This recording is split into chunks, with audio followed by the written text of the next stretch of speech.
Hello বন্ধুরা, তো আমি চলে এসেছিলাম এই কিছুদিন আগে নতুন বছর শুরু হওয়ার পরপরই মন্দিরে ঘুরতে বান্ধবীদের সাথে।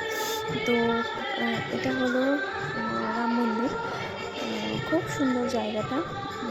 বিশাল বড় এরিয়া নিয়ে মন্দিরটা। আমরা এখানে ঢুকেছি, আমরা এই মন্দিরটায় ঢুকেছি। এটা ভেতরে অনেক সমস্ত রকম ভগবান রয়েছেন। রাধাকৃষ্ণ রয়েছে, তারপরে জগন্নাথ দেব রয়েছে, বজরংবলী রয়েছে, শিব ঠাকুর রয়েছে, দুর্গা পার্বতী রয়েছে, সমস্ত রকম ভগবান রয়েছেন।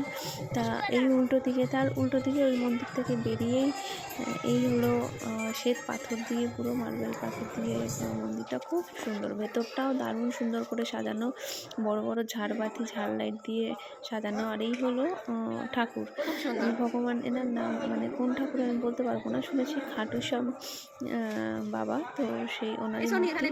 তো এখানে দেখতে পাচ্ছ ভেতরটায় বড় বড় ঝাড়বাতি দিয়ে সাজানো, খুব সুন্দর। আমার ভীষণ ভালো লেগেছে। এখানে গিয়ে আমি প্রথমবার আসলাম। তো বেশ